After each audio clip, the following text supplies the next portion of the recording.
Welcome to our channel the salvation of the science. Actually இன்னைக்கு session நம்ம எதை பத்தி பார்க்க போறோம்னா ஸ்டடி அபவுட் ஆட்டம். இப்போ வந்து செஷன் பிளான், லெசன் பிளான் ஒன்று இருக்கும், செஷன் பிளான் ஒன்று இருக்கும்.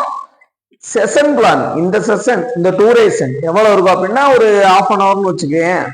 இந்த செஷன்ல இதோட லேர்னிங் அவுட்புட் எந்த மாதிரி இருக்கும் அப்படின்னு நான் முதல்ல எந்த மாதிரி டிராவல் பண்ணி இதை நம்ம கொண்டு போக போறோம் அப்படின்னு சொல்லி பார்த்தோம்னா பயாலஜியை டச் பண்ணுவோம்.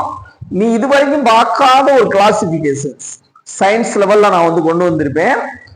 அதுக்கப்புறம் பார்த்தோன்னா பேசிக்கான திங்ஸ், இந்த fundamental particles of an atoms, அதோட சார்ஜஸ், அதோட லொகேஷன்ஸ், இதெல்லாம் வந்து நான் வந்து சொல்லியிருப்பேன். அது கொஞ்சம் யூனிக்கா இருக்கும். எப்படி நான் சொல்றேன் அந்த மெத்தட் வந்து யூனிக்கா இருக்கும். நல்லா கவனிச்சு பாரு. அப்படித்தான் டிராவல் பண்ணுவோம். செலிடன்ஸ் ஒன் தியரி, செல் தியரி வந்து இங்க வந்து வரும். அது வந்து பயாலஜி ரிலேட்டட் ஒண்ணு. அது வந்து நம்மளோட கெமிஸ்ட்ரிக்குள்ள எஸ்பெஷலி இந்த அட்டாமிக் தியரி அதுக்குள்ள என்ட்ரி ஆகுறதுக்கு நமக்கு வந்து ரொம்பவே ஹெல்ப்ஃபுல்லா இருக்கும். ஒரு அண்டர்ஸ்டாண்டிங்க்கு, ஒரு பெட்டரான ஒரு அண்டர்ஸ்டாண்டிங்க்கு வழி இருக்கும். ஸோ இப்போ வந்து என்ட்ரி ஆகும் ஸ்டடி அபவுட் ஆட்டம்.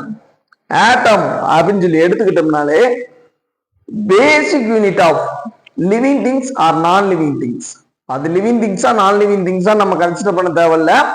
அது எதுவா இருந்தாலும் அதோட பேசிக் யூனிட் என்னன்னு சொல்லி கேட்டோம்னா ஆட்டம் டே. புரியுதா?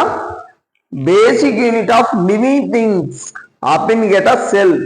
செல் வந்து டிஷ்யூவா மாறும், டிஷ்யூ வந்து ஆர்கனா மாறும், ஆர்கன் வந்து ஆர்கன் சிஸ்டமா மாறும், அந்த ஆர்கன் சிஸ்டம் வந்து என்டையர் அனிமலா மாறும். இது வந்து பயாலஜில இருக்க அந்த சீக்வன்ஸ், அந்த ஆர்டர். ஆனா அது எதுல இருந்து தொடங்கும் அப்படின்னு சொல்லி பார்த்தோன்னா ஆட்டத்துல இருந்து தொடங்கும். ஆட்டம் வந்து மாலிகுலா மாறும், மாலிகுல் வந்து காம்பவுண்ட்ஸா மாறும். தென் பார்த்தோன்னா அந்த காம்பனன்ட்ஸ் அதெல்லாம் சேர்ந்து இந்த பயோமாலிகுல்ஸ், புரோட்டீன், டிஎன்ஏ, ஆர்என்ஏ இந்த மாதிரி சேர்ந்து கடைசியில வந்து செல் வந்து ஃபார்ம் ஆகும். இதுதான் மைக்ரோ லெவல். அப்படியே அந்த எக்ஸ்டென்ஷன் நம்ம போனோம்னா லெஃப்ட் சைடு வந்தோம்னா இந்த மாதிரி இருக்கும், ரைட் சைடு வந்தோம்னா இந்த மாதிரி இருக்கும். பயாலஜியும் கெமிஸ்ட்ரியும் ஓவர்லேப்பிங் ஆகிருக்கும். அதனால இந்த பயோகெமிஸ்ட்ரிங்கிற ஒரு ஃபீல்டே வந்து உருவாயிருக்கு. புரியுதா? ஸோ இப்போ வந்து ஸ்டடி அபவுட் ஆட்டம் அப்படிங்கிறதுக்கு முன்னாடி சயின்ஸை வந்து நான் வந்து ரெண்டா கிளாசிஃபை பண்ணியிருக்கேன். ரெண்டா கிளாசிபிகேஷனா கொடுத்துருக்கேன். என்னன்னு கேட்டோம்னா macro level science, macro level science. Then another one is micro level science. இதுதான் மைக்ரோனாலே தெரியும். ஸ்டடி அபவுட் மினிகுல்ஸ், இந்த ரொம்ப ரொம்ப டைனியா இருக்கும்ல அந்த மாதிரி இருக்கிறத நம்ம மினிகுல் அப்படின்னு சொல்லி சொல்லுவோம். மைக்ரோஸ்கோப் அப்படின்னா ஒரு நுண்ணோக்கி அப்படின்னு தமிழ்ல சொல்றது.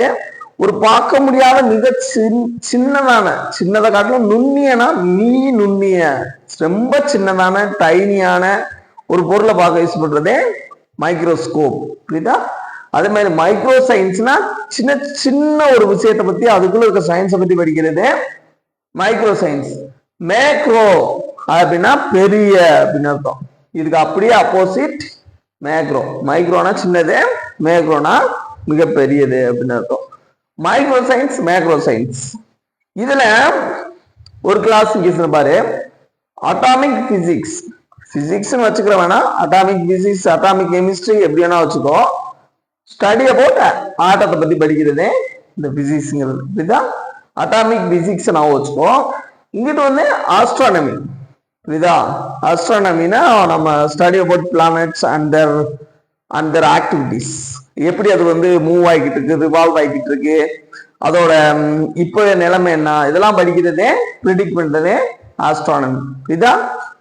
இது எப்படி ரெண்டும் வந்து கம்பைன் ஆகி வருது அப்படிங்கிறதுக்கு நிறைய விஷயங்கள் வந்து இருக்கு. இதை வச்சு நான் ஒரு ஆர்டிகிள் வந்து எழுதி வச்சிருக்கேன். இது வந்து சோசியல் மீடியாங்கிறதுனால அந்த அளவுக்கு டீப்பா நம்ம வந்து கொடுத்துக்கிட்டே இருக்க முடியாது. அவங்க வந்து நம்ம இது பண்ணிட்டே இருப்பாங்க, ஒரு மாதிரி தூண்டி விட்டுக்கிட்டே இருப்பாங்க, நம்மளோட இன்ஃபர்மேஷனை கொடுக்கறதுக்கு தூண்டி விட்டுக்கிட்டே இருப்பாங்க. அது வந்து நம்ம செய்யக்கூடாது. இது வந்து ரிசர்ச் லெவல்ல இருக்கக்கூடியது. நம்ம ஐடியா வந்து ஐஃபையா இருக்கிறப்ப நம்ம கொஞ்சம் அதை நம்ம காணியா இருந்தாதான் வச்சுக்கணும்.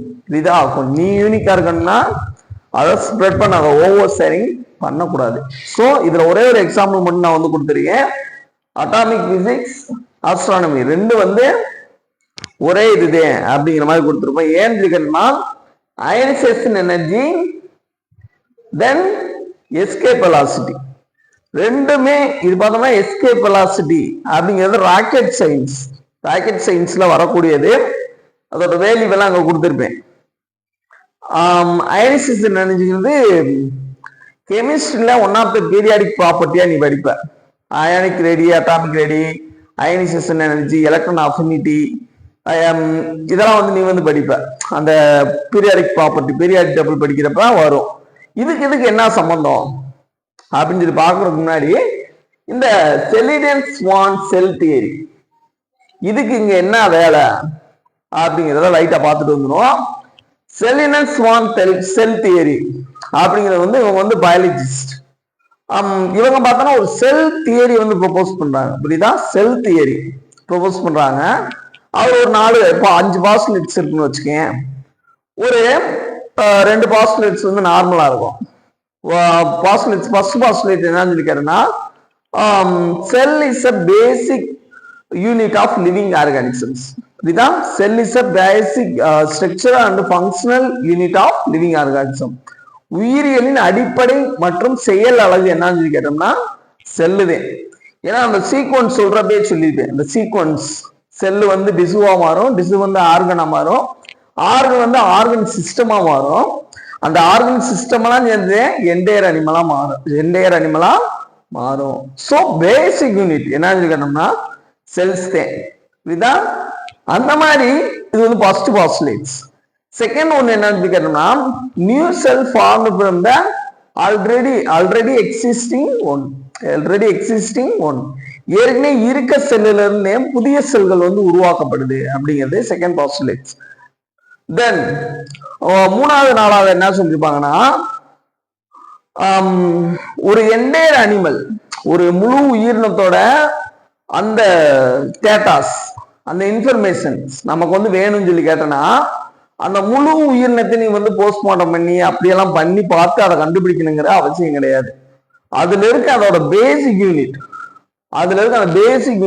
அந்த செல்லை மட்டும் எடுத்து அதை ஃபுல்லா தரோவா நீ ஸ்டடி பண்ணிட்டனாலே அந்த என்டையர் அனிமலோட ஃபுல் டேட்டா வந்து உனக்கு வந்து கிடைச்சிரும் அப்படிங்கிறது அதோட இன்ஃபர்மேஷன். ஜெனடிக் மெட்டீரியல்னா டிஎன்ஏ எடுத்து நீ செக் பண்ணனா அந்த செல்லை பத்தி ஹோல் ஐடியா உனக்கு வந்து கிடைச்சிருக்கு. எதுல அவன் குறைபாடா இருக்கு, இந்த டிசீஸ் ஏன் இவங்களுக்கு வருது, இவங்களுக்கு மட்டும் பர்டிகுலரா ஏன் இந்த டிசீஸ் வந்து வருது, இப்படிங்கிற டேட்டாவெல்லாம் உனக்கு வந்து கிடைச்சிடும். புரியுதா?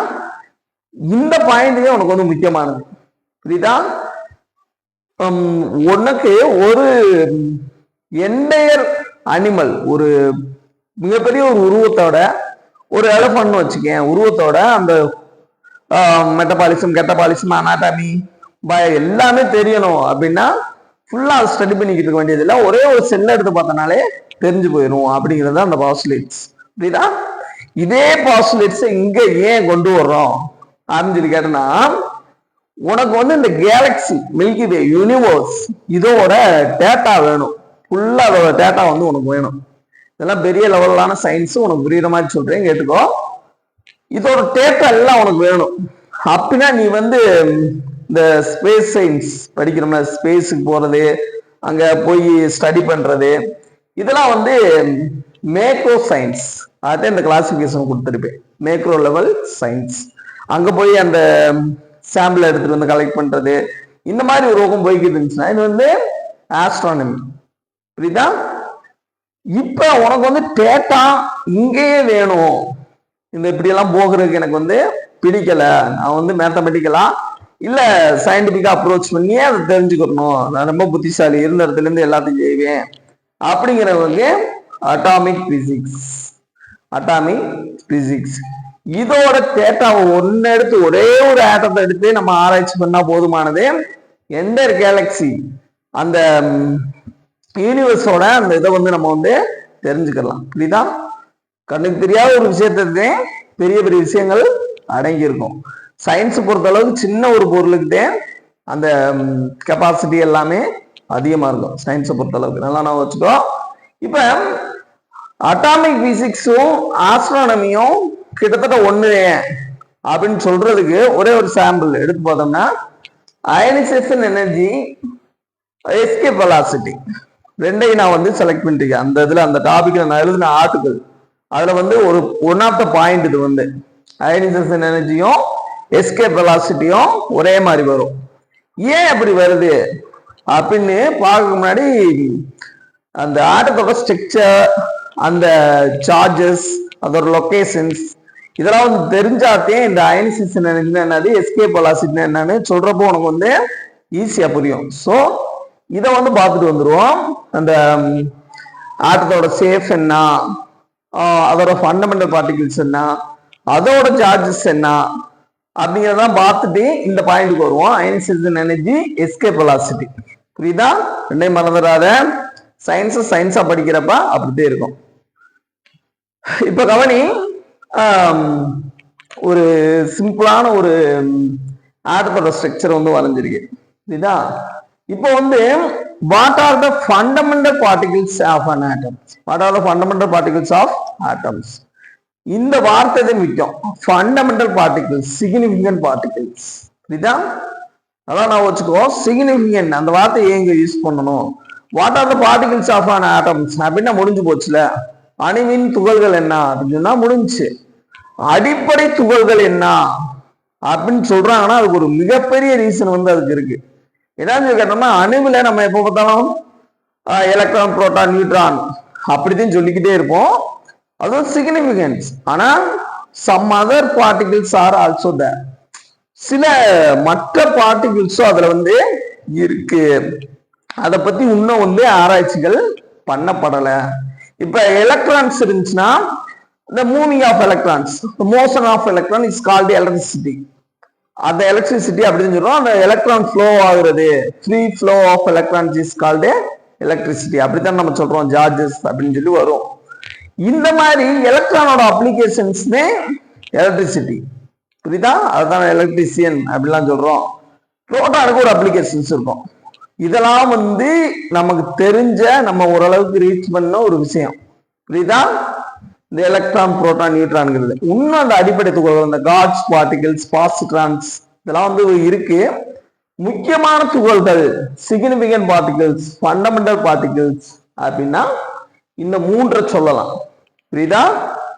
பார்ட்டிகிள்ஸ் சொல்லுவேன். ஆக்சுவலி இதுலயே ஒரு கரெக்ஷன் இருக்கு. பார்ட்டிகிள்ஸ் அப்படின்னா சில இடத்துல இது வந்து பார்ட்டிகிள்னு சொல்லுவேன், சில இடத்துல வேவ்ஸ்ன்னு சொல்லுவேன். புரியுதா? டூயல் ப்ராப்பர்ட்டி இருமை பண்பு அப்படிங்கிற ஒரு டாபிக்ல என்ட்ரி ஆகும். அப்போ வந்து ஹோல் சயின்ஸை நம்ம வந்து டச் பண்ணிட்டு வருவோம். அப்போ அதை போயிட்டு இது பண்ணுவோம். சில இடத்துல பார்ட்டிகிள்னு சொல்லுவேன், இந்த இடத்துல பார்ட்டிகிள்னு வச்சுக்கிறோம்.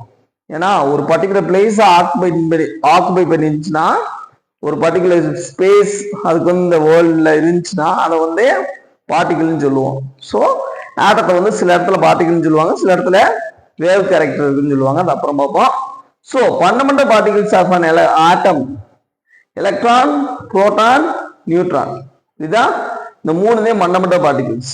அட்டாமிக் பிசிக்ஸை படிக்கிறப்ப இது வந்து தெரியும். தென் அதோட லொகேஷன்ஸ், அதோட எந்த இடத்துல அது இருக்கு. எலக்ட்ரான் இருக்கு, புரோட்டான் இருக்கு, நியூட்ரான் இருக்குன்னு சொல்லியாச்சு. அது எந்த இடத்துல இருக்கு? இப்போ பஸ் இருக்கு அப்படின்னா அது எந்த இடத்துல போய்கிட்டு இருக்கு அப்படின்னு சொல்லி ஒரு கேள்வி அடுத்த ஃபர்தரா ஒரு கொஸ்டின் வருதுல்ல. இருக்குன்னா அது எங்க இருக்கு அப்படிங்கிற ஒரு கொஸ்டின் வந்து வரும். அதுக்கு ஆன்சர் என்ன சொல்றாங்கன்னா, neutron and protons is collectively known as nucleus. புரியுதா? Collectively known as nucleus. புரோட்டானும் நியூட்ரானும் சேர்ந்தே உட்கரு என்று அழைக்கப்படுகிறது அப்படிங்கிறது நியூக்ளியஸ் அப்படின்னு சொல்றது. And its occupy the centre of the atom. Centre பகுதியை வந்து ஆக்குபை பண்ணியிருக்கின்றது வந்து. புரியுதா? அடுத்து எலக்ட்ரானோட பொசிஷன் என்ன அப்படின்னு சொல்லி பார்த்தோம்னா, electrons it revolves around the nucleus. Electrons it revolves around the nucleus in a definite path. Definite பாத்துங்கன்னா சர்க்குலர் பாத்து நான் வச்சுக்கிறதுக்கு, ஏன்னா ஆர்பிட்னு சொல்லுவோம். அதை வந்து the circular path around the nucleus is called a orbit. Orbitals. புரியுதா? s ஆர்பிட்டாலுக்கு ஒரு safe வரும், d ஆர்பிட்டாலுக்கு ஒரு சேஃப் வரும், d ஆர்பிட்டுக்கு ஒரு சேஃப் வரும், f ஆர்பிட்டுக்கு ஒரு சேஃப் வரும். புரியுதா? அது வந்து ஹைபிரிடைசேஷன்ஸ் அதை படிக்கிறப்ப பார்த்துக்கலாம். இப்போ தெரிஞ்சு வச்சுக்கோ, டெஃபினைட் பாத்ல வருது எலக்ட்ரான்ஸ் வந்து ரிவால்வ்ஸ் அரௌண்ட் தி நியூக்ளியஸ் இன்ன டெஃபினைட் பாத். ஒரு டெஃபினைட்டான ஒரு பாத்ல வந்து ஒரு வரையறுக்கப்பட்ட ஒரு பாதையில வந்து சுற்றி வருது. then that particular path is known as orbits. புரியுதா? இதை நான் வச்சுக்கோ. சரி, இதோட சார்ஜஸ் என்ன? இதோட சார்ஜ் என்னன்னு சொல்லி கேட்டோம்னா,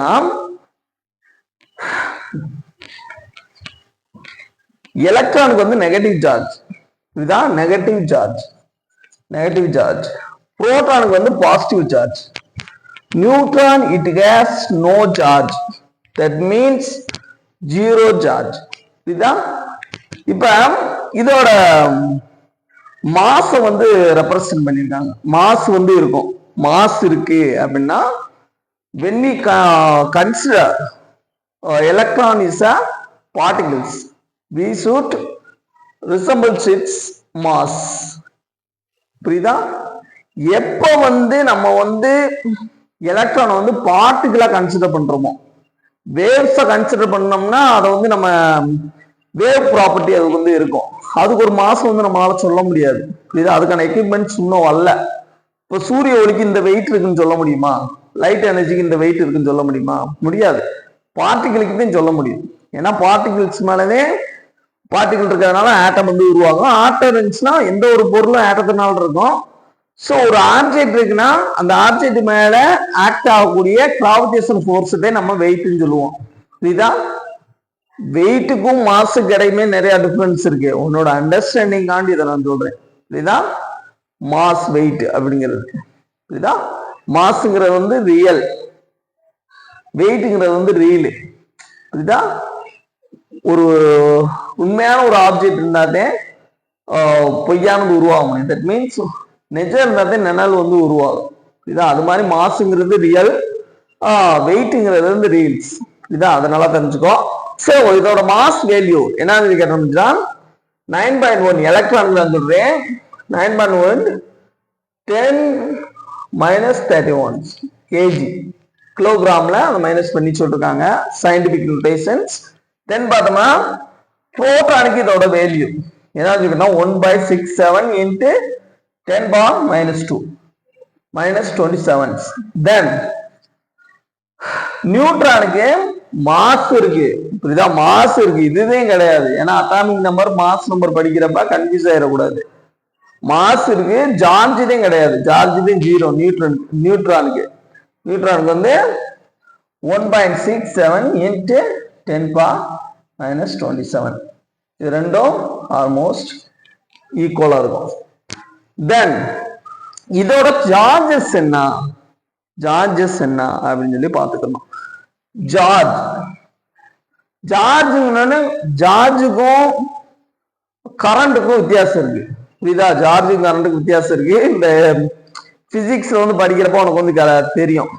AC current, DC current. First கரண்ட்னா என்ன, சார்ஜ்னா என்ன அப்படின்லாம் உனக்கு வந்து தெரிய வேண்டியது இருக்கும்.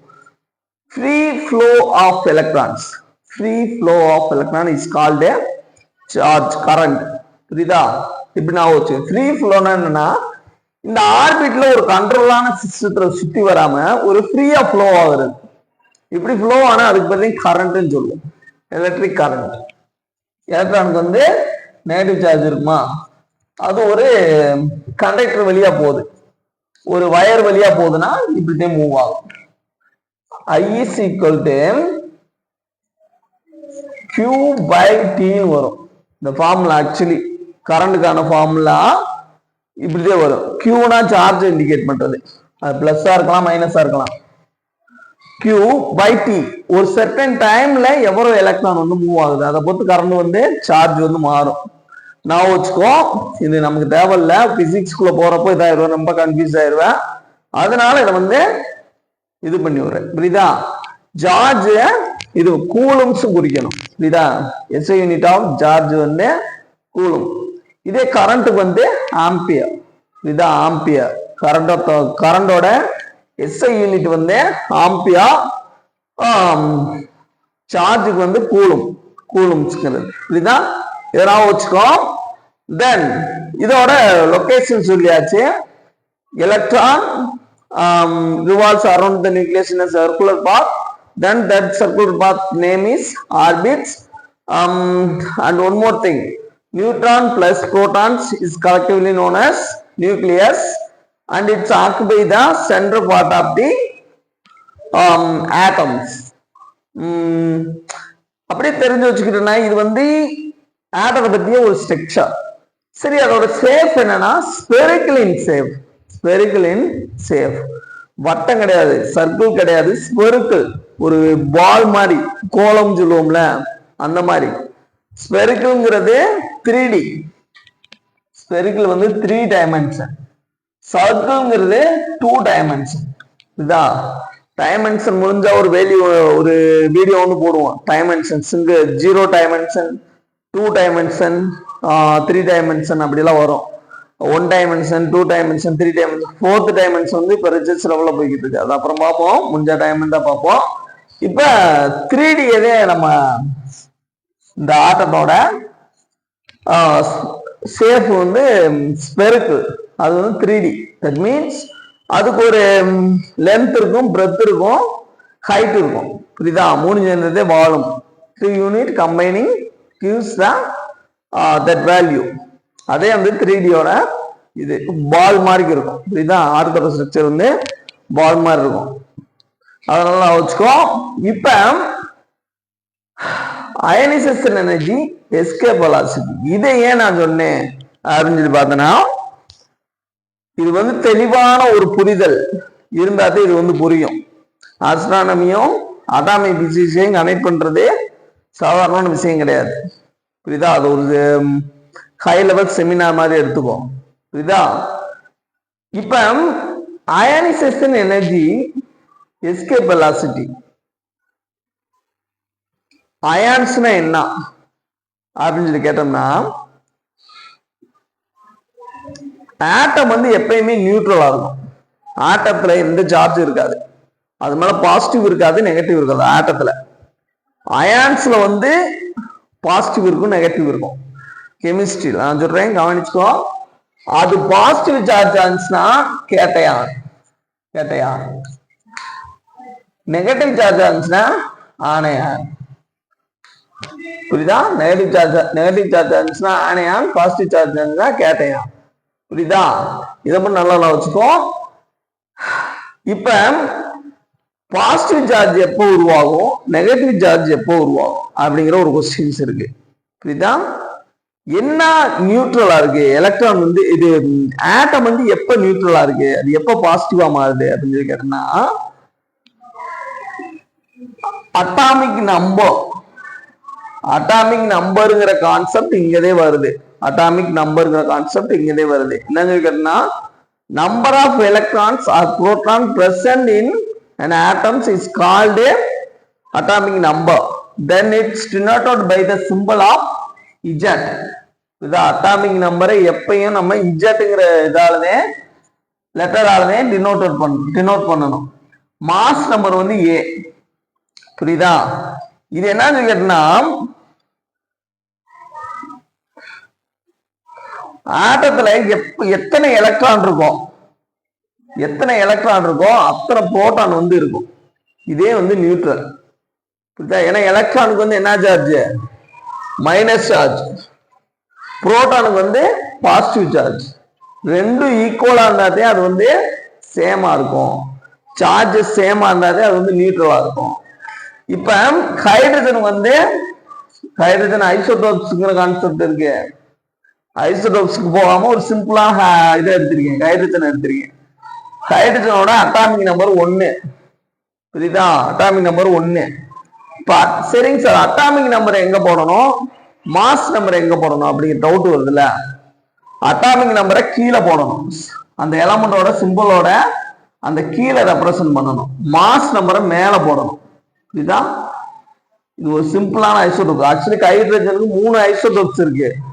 ஐசோடோப்ஸ் கான்செப்டுக்குள்ள நம்ம போனோம்னா குழம்பு போயிடும். Same atomic number but differ in mass number. இங்க பார்த்தா அட்டாமிக் நம்பர் கீழே போடணும் 1 1 1. மாஸ் நம்பரை பார்த்தோம்னா 1 2 3 இருக்கும். இல்லையா? இப்படி வர்றப்ப அது கொஞ்சம் இதா இருக்கும். நம்ம அட்டாமிக் லெவல் டச் பண்றதுனால ஜஸ்ட் ஹிண்ட்ஸ் வேணா எடுத்து வச்சுக்கோ. Same atomic number but differ in mass number. கீழே போட்டோம்னா அட்டாமிக் நம்பர், மேல போட்டோம்னா mass number. Atomic number 1, mass number 1. That means என்னன்னு கேட்டனா, எத்தனை எலக்ட்ரான் இருக்கு, எலக்ட்ரான் எடுத்துக்கோ. உனக்கு வந்து அட்டாமிக் நம்பருக்கு எப்படி டெபினிஷன் கொடுத்திருப்பாங்கன்னா, number of electron or proton present in atoms.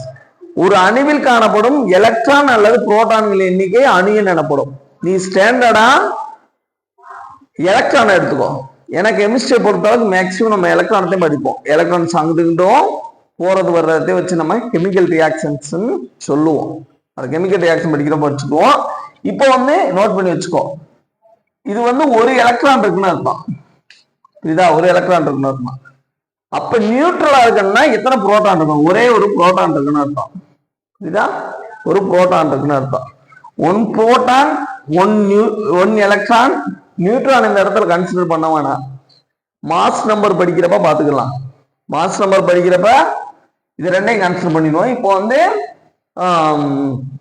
Proton மட்டும் கன்சிடர் பண்ணுவோம். ஒரு புரோட்டான் இருக்கு, ஒரு எலக்ட்ரான் இருக்கு. சோ நெட் சார்ஜ் வந்து 0. 1 plus 1 minus equal to 0. 1 plus 1 minus equal to 0. ஆனா இப்படி இல்லாம எலக்ட்ரான் வந்து ரிமூவ் பண்ணிடுறோம்னு வச்சுக்கோ. எலக்ட்ரான் வந்து ரிமூவ் பண்ணிடும். இங்க வந்து எலக்ட்ரானே இல்ல. எலக்ட்ரான் இல்லைன்னா நெகட்டிவ் சார்ஜே இல்லை. ஏன்னா எலக்ட்ரானுக்கு வந்து எதிர்முன் சுமை. சோ 1 plus 0 மைனஸ் பிளஸ் 1 வந்துருமா? இதே கேட்டையான் அப்படிங்கிறது நம்பர் வைஸ் டெனோட் பண்றோம். இதே ஆனையான் வச்சுக்கோ. ஒரு எலக்ட்ரானை அப்டேட் இது பண்ணிக்கிறது, கெயின் பண்ணிக்கிறது. ஒரு எலக்ட்ரானை கெயின் பண்ணிக்கிறது. புரியுதா? Gain of electrons. ஒரு எலக்ட்ரானை கெயின் பண்ணிக்கிறது. ஒரு எலக்ட்ரான் இருக்குன்னா ஒரு எலக்ட்ரானை வாங்குச்சுன்னா அப்ப 2 எலக்ட்ரான் 2 எலக்ட்ரான்ஸ் எலக்ட்ரானுக்கு மைனஸ் சார்ஜ் பிளஸ் 1 புரோட்டான். 1 புரோட்டானுக்கு positive charge. So net charge வந்து பிளஸ் மைனஸ் போயிடுச்சுன்னா பிளஸ் மைனஸ் 1 வரும். இதுவே ஆணையம். இதுதான் கேட்டையான் ஆணையான் நடத்துறப்ப இதை வந்து சொல்லுவோம். கேட்டையான் ஆணையான் நடத்துறப்ப இதை வந்து சொல்லுவோம். இதை வந்து நான் வச்சுக்கோ. கேட்டையான்னா the pieces which have positive charge on it. Anion means the species which have negative charge on it. அதோட அது மேல நெகட்டிவ் சார்ஜ் இருந்துச்சுன்னா அது வந்து ஆனையான், பாசிட்டிவ் சார்ஜ் இருந்துச்சுன்னா அது வந்து கேட்டையான். புரியுதா? இப்போ இந்த டாபிக்ல வந்தாதே உனக்கு வந்து புரியும். எஸ்கேப் வெலாசிட்டி, தென் அயனைசேஷன் எனர்ஜி ரெண்டையும் நடத்துறப்ப உனக்கு வந்து புரியும். இப்ப அயனைசேஷன் எனர்ஜி அப்படின்னா என்ன சொல்லி கேட்டனா, the amount of energy, words நல்லா கவனிச்சுக்கோ. the amount of energy is required to remove an electron from an isolated gaseous atom to form a cations. the amount of energy is required. ஒரு particular amount of energy வந்து நமக்கு தேவைப்படுது. Required to remove an electron. ஒரு எலக்ட்ரானை remove பண்றதுக்கு நமக்கு வந்து energy வந்து தேவைப்படுது. To remove an electron to form a cations. புரியுதா? To form a cations. எலக்ட்ரானை ரிமூவ் பண்ணிட்டோம்னாலே அங்க வந்து பாசிட்டிவ் சார்ஜ் அதிகமாயிரும். ஏன்னா எலக்ட்ரானுக்கு வந்து நெகட்டிவ் சார்ஜ். நெகட்டிவ் சார்ஜ் வெளியே போயிடுச்சுன்னா பாசிட்டிவ் சார்ஜ் வந்து அதிகமாயிரும். அப்ப அது வந்து கேட்டையான் நம்ம வந்து அழைப்போம். அதே the amount of energy is required to remove an electron to form a cation is called ionization energy. புரியுதா? எப்படி சொல்றாங்கன்னா, இப்போ வந்து எலக்ட்ரான் இங்க நான் போடுறேன், ஈஸியா வந்து ரிமூவ் பண்றேன்னு சொல்லி அழிச்சு விட்டுறேன். புரியுதா? ஆனா உண்மையான ப்ராசஸ்ல இப்படி பண்ண முடியாது. அனிமேஷன் இதெல்லாம் வராது. நீயா திங்க் பண்ணிக்க, மைண்ட்ல திங்க் பண்ணு. ஏன்னா எஜுகேஷன்ங்கிறது இமேஜினேஷன் கூட வர்றப்ப சயின்ஸ்ல கொஞ்சம் லேர்னிங் அவுட்புட் ஒரு விதமா இருக்கும். இமேஜினேஷன் இது எஜுகேஷனுக்கு வந்து எண்ட் இருக்கு. இதுதான் நான் பிக்ஸ் பண்ணி கொடுக்கறது. எஜுகேஷன் இமேஜினேஷன் இது has no end no boundary, அதுக்கு எண்டே கிடையாது. புரியுதா? இது டால்டனோட அணு தியரியில என்ன சொல்லிருப்பான்னா atoms smallest particles we can't divide it அப்படிங்கிற மாதிரி சொல்லிருப்பாரு. இதை வந்து டிவைட் பண்ண முடியாது அப்படின்னு. அப்படி அதை வந்து ஃபிக்ஸ்டா ஏத்துக்கிட்டு இருந்தாங்கன்னா அதுக்கப்புறம் அதை டிவைட் பண்ணி நியூக்ளியர் பாம் அந்த பாம் ஆட்டாமிக் பாம் வந்து கண்டுபிடிச்சிருக்க மாட்டாங்க. புரியுதா? இமேஜினேஷன் பண்ணிக்கிட்டே இரு. உன்னோட மைண்ட்ல உன்னோட ஸ்கீமாவை யூஸ் பண்ணி இது பண்ணிக்கோ. இப்ப amount of energy required to remove எலக்ட்ரானை ரிமூவ் பண்ணிட்டேன். ஒரு அமௌண்ட் ஆஃப் எனர்ஜி வந்து எனக்கு தேவைப்படுது. அந்த எனர்ஜி தான் அயனைசேஷன் எனர்ஜி. இப்ப ரிமூவ் பண்ணியாச்சு. ஸோ இதுக்கு வந்து பாசிட்டிவ் சார்ஜ் வந்து உருவாயிருச்சு. நெட் சார்ஜ் வந்து பாசிட்டிவ் சார்ஜ் இருந்துச்சுன்னா அது வந்து கேட்டையான். சரிங்க, ஆணையான் போட்டு வச்சுக்கோங்க. இது வந்து கேட்டையான், இது வந்து கேட்டையான், இது வந்து anion. C for cation, A for anion. இதுதான் பாசிட்டிவ் சார்ஜ் ரிமூவ் பண்ணிட்டோம்னா, எலக்ட்ரான் ரிமூவ் பண்ணிட்டோம்னா அங்க வந்து பாசிட்டிவ் சார்ஜ் வந்து வந்துடுது. இதுதான் பாசிட்டிவ் சார்ஜ் வந்துடுதுன்னா கேட்டையான் ஃபார்ம் ஆயிடுது. So cation formation is called ionization energy. அப்படி கூட வச்சுக்கோங்க. amount of energy is required to remove an electron from an isolated gaseous atom to form cation. ஒரு வார்த்தைக்கு அர்த்தம் இருக்கு, அதனால சொல்றேன். இதுலயே இன்னொன்று இருக்கு, எலக்ட்ரான் அஃபினிட்டின்னு. அங்க என்ன வரும்னா the amount of energy is released. இதுக்கு அப்படி ஆப்போசிட்டா வரும். பீரியாடிக் ப்ராப்பர்ட்டிஸ் நடத்துறப்ப அதை நான் சொல்லி தரேன்.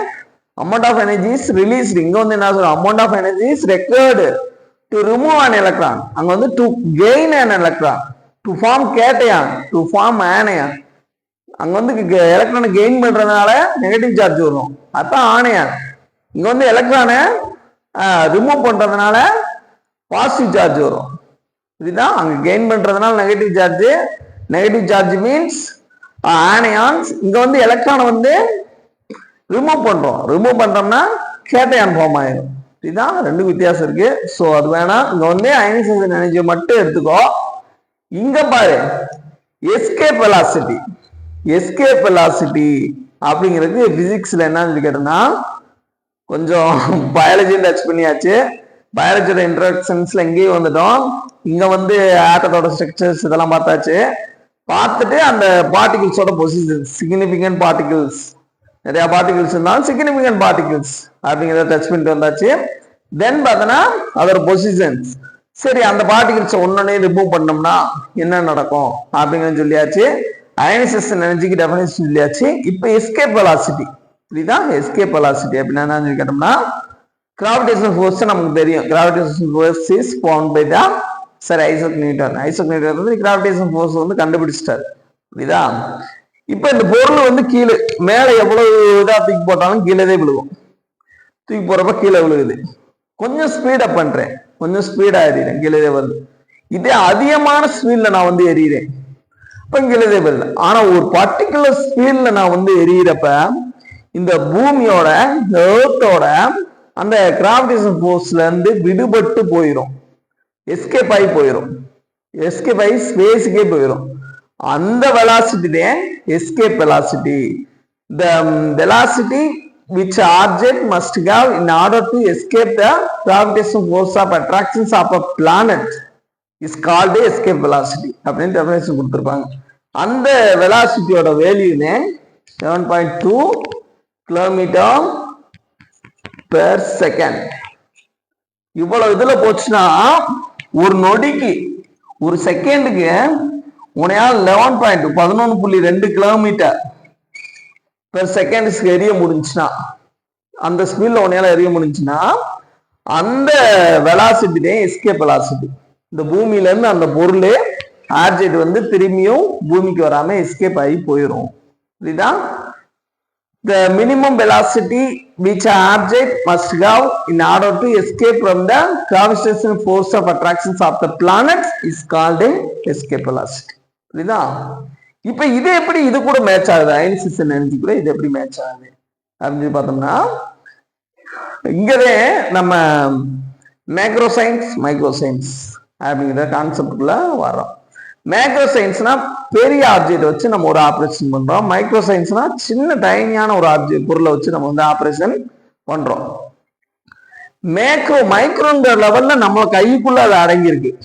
இந்த சாக்கு இருக்குன்னா இதுல பில்லியன்ஸ் ஆஃப் ஆட்டம்ஸ் வந்து இருக்கும். அதெல்லாம் நம்மளால கணக்கிடவே முடியாது. இந்த இதுல இருந்து விழுகிற ஒரு பார்ட்டிகிள்லேயும் ஒரு பில்லியன் அந்த மொத்த பார்ட்டிகள் கிடையாது. பவுடர் மாதிரி விழுகிற மொத்தது கிடையாது. அதுல ஒன்னு எடுத்து பார்த்தோம்னாலே குரோர் கணக்குல இருக்கும் ஆட்டம்ஸ் வந்து. அதெல்லாம் நம்மளால இது பண்ணவே முடியாது, பார்க்கவே முடியாது. அந்த மாதிரி இருக்குது. அது நம்ம கைக்குள்ள வச்சுப்போம். இதுல இருந்து ஒரு எலக்ட்ரான் வந்து ரிமூவ் பண்றங்கிறது நம்ம உள்ள வச்சு பண்ற எக்ஸ்பெரிமெண்ட் பண்ற நமக்கு இருக்க பொருளை வச்சு பண்ற ஒரு விஷயம். இதேவும் எஸ்கேப் வெலாசிட்டி, அதுவும் கிட்டத்தட்ட கிராவிடேஷனல் ஃபோர்ஸ்ங்கிற மாதிரி ஒரு ஃபோர்ஸ் ஆஃப் அட்ராக்ஷன்ஸ் இருக்கு. இங்க எலக்ட்ரானுக்கும் புரோட்டானுக்கு இடையில ஒரு ஃபோர்ஸ் ஆஃப் அட்ராக்ஷன்ஸ் இருக்கு. அந்த மாதிரி வரும், புரியுதா? அந்த மாதிரி இருக்கிறப்ப இங்க ஒரு அமௌண்ட் ஆஃப் எனர்ஜி ரெக்கவர் ஆகுது, தேவைப்படுது. அது எலக்ட்ரிக் எனர்ஜியா இருக்கலாம், ஹீட் எனர்ஜியா இருக்கலாம், அயனைசேஷன் எனர்ஜி. இதுதான் ஒரு amount of energy is recovered. That's maybe a heat energy or electrical energy or potential photo electric effect. Photo electric எஃபெக்ட்லாம் கேள்விப்பட்டு போட்டான்ஸ் வச்சு நம்ம வந்து யூஸ் பண்ணலாம். அந்த மாதிரி வரும். இங்க வந்து ஒரு வெலாசிட்டி நம்ம அப்ளை பண்றோம்.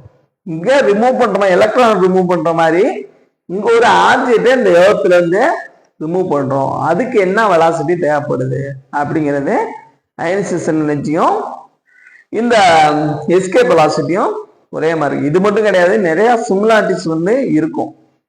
இந்த மினிகுல்ஸ், ஒரு சின்ன பார்ட்டிகிள்ஸ், ஆட்டத்தை பத்தி நம்ம படிக்கிறதுக்கும் ஒரு பெரிய ஆப்ஜெக்ட் ஒரு பிளானட்டை பத்தி நம்ம படிக்கிறதுக்கும் நிறைய சிமிலாரிட்டிஸ் வந்து இருக்கும். சயின்ஸை புரிஞ்சுக்கிட்டுனா அது வந்து ரொம்ப ரொம்ப ஈஸியா இருக்கும். இதை பத்தி படிக்கிறது இப்போ நம்ம சொன்னோம்ல அட்டாமிக் பிசிக்ஸ், அதுல வந்து ஆர்பிட்ஸ் எங்க வருது, எலக்ட்ரான் எங்க வருது, அந்த டூயல் ப்ராப்பர்ட்டி, அன்சர்டனிட்டி பிரின்சிபிள், இப்படிலாம் படிக்கிறது இந்த குவாண்டம் மெக்கானிக்ஸ் சொல்றது. ஆல்மோஸ்ட் இதுக்குள்ள போயிட்டோம்னா குவாண்டம் மெக்கானிக்ஸ் முடிச்சா நீ சயின்ஸ்லயே ஒரு பெரிய ஜித்து மாதிரி ஆயிடும், புரியுதா? இது வந்து யூனிக்கா இருக்கும். இந்த மாதிரி கம்பைன் பண்ணி நடத்த மாட்டாங்க. இது வந்து சும்மா பிளாக் அண்ட் ஒயிட்ல நடத்துறேன், போல்டு நடத்துறேன், எழுதி நடத்துறேன், கையில அழிச்சு விட்டு நடத்துறேன், அனிமேஷன் இல்லை. ஸோ இது வந்து கொஞ்சம் குவாலிட்டி கம்மியான ஒரு எஜுகேஷன்ஸ் அப்படிலாம் நினைச்சிடாத. ஹைலி யூனிக்கா இருக்கும், உனக்கு மட்டுமே தெரிஞ்சதா இருக்கும். இதெல்லாம் நோட் பண்ணி வச்சுக்கோ. எஸ்கேப் வெலாசிட்டி, அயனைசேஷன் எனர்ஜி, இதெல்லாம் வந்து நோட் பண்ணி வச்சுக்கோ. இப்போ ஒரு இதை நம்ம எப்படி படிக்கணும் அப்படிங்கிறது தெரிஞ்சு வச்சுக்கோ. செல்லிடன்ஸ் வானுக்கு தியரிக்கும் இங்க எப்படி கனெக்ட் பண்றோம், ஒரே பிரெயின்ல எப்படி கனெக்ட் பண்றோம் அப்படின்னு பார்த்தோன்னா அந்த நாலேஜ், அந்த சயின்ஸ்ல அந்த பயாலஜி அந்த இன்ட்ரெஸ்டா படிக்கிறப்ப அவங்க என்ன சொல்றாங்க, அது எப்படி இது கூட மேட்ச் ஆகுது அப்படின்னு நம்ம இன்ட்ரெஸ்ட் எடுத்து படிக்கிறப்ப நம்ம ஸ்கீமாவே அந்த மாதிரி கனெக்ட் ஆகும். எக்ஸ்ட்ரா இன்ஃபர்மேஷன் நமக்கு கொடுக்கும். நாலேஜபிளா நம்ம வந்து படிக்கணும். ஸோ இதை வந்து கொஞ்சம் சம்மரைஸ் பண்ணிட்டு கொஞ்சம் சுருக்கி சொல்லுவோம். ஸ்டடி அபவுட் அன் ஆக்டை பத்தி படிக்கிறப்ப மேக்ரோ சயின்ஸ் மைக்ரோ சயின்ஸ் ரெண்டா பிரிக்கிறோம். மேக்ரோ சயின்ஸ்னா ஸ்டடி அபவுட் ஒரு ஹியூஜ் திங்ஸ், ஒரு பெரிய பொருட்களை பத்தி, ஒரு ஜெய்சாண்டிக்கான பொருட்களை பத்தி படிக்கிறது macro science. Then micro science is study about very tiny particles, molecules, just like atoms, அதை பத்தி படிக்கிறது. செலிடன்ஸ் ஒன் தியரியில வந்து every living thing is made up of cells only. A new cells is formed from the already existing one. And if you want information data about the entire animal, you just take only one simplest unit, that means cells, and discover it. You can get it the entire data about that animals. அதை பத்தி நீ entire data animals பத்தி நீ தெரிஞ்சுக்கலாம். அதுக்கடுத்து பார்த்தனா fundamental particles of an atoms, electrons, protons and neutrons. Electrons which have negative charge on it, a proton has a positive charge, neutron it has no charges, and their location is quite different. And electrons revolves around the nucleus in a definite path. Then that definite path is known as orbits. Neutron plus protons collectively known as nucleus, and it's occupied the center part of the atoms. Charges, positive charge, negative charge. Proton has positive charge and its value 1.6 10 power 19 coulomb. Electrons and its value neutron. It has no charge but it has mass, and that mass is resembled with proton mass. So then ஒரு சின்ன விஷயம் என்ன கேட்டோம்னா, fundamental particles அதை பத்தி தெரிஞ்சுக்கோ. Fundamental பார்ட்டிகிள்ஸ்னா ஆட்டத்துல இருக்கப்ப electron, proton, neutron.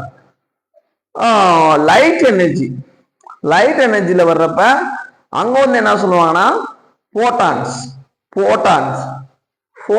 Fundamental particles of photons. சரி, சவுண்ட் எனர்ஜி இருக்குல்ல, சவுண்ட் வர போட்டான்ஸ்க்கும் போனானுக்கும் வித்தியாசம் இருக்கு. இதெல்லாம் தெரிஞ்சு வச்சுக்கோ. இதெல்லாம் ஜிகே ஹின்ஸ் எடுக்கணும்னா இப்படிதான் எடுத்து வச்சுக்கணும். Energy fundamental structural and functional unit of living things அப்படின்னு மட்டும் கேட்டா செல்ஸ்னு எழுது. Fundamental unit of structural unit of everything, living things or non-living things அப்படின்னு சொல்லி கேட்டா ஆட்டம் எழுது. இது ஆட்டம் எழுது. Energy particles which are present in light ன்னு சொல்லி கேட்டா photons. That's why we are that definitions. The photosynthesis process வரப்ப இதனாலன்னு சொல்லுவோம். Synthesis means creations. போட்டோசிந்தசிஸ், போட்டானை கிரியேட் பண்றோம் அப்படின்னு அர்த்தம், போட்டானை சேர்த்து வைக்கிறோம் அப்படின்னு அர்த்தம். அது வந்து ஈக்குவேஷன் வச்சு நான் சொல்லித்தரேன். அது ஒரு சூப்பரான ஒரு டெர்மினேஷன்ஸ். அடுத்து பார்த்தோம்னா போனான்ஸ் which is present in sound energy. இதுதான் போனான்ஸ். இதெல்லாம் நான் வச்சுக்கோ. அதெல்லாம் ஹை லெவல் சயின்ஸே நோட் பண்ணி வச்சுக்கோ. B unique with your studies. Thank you.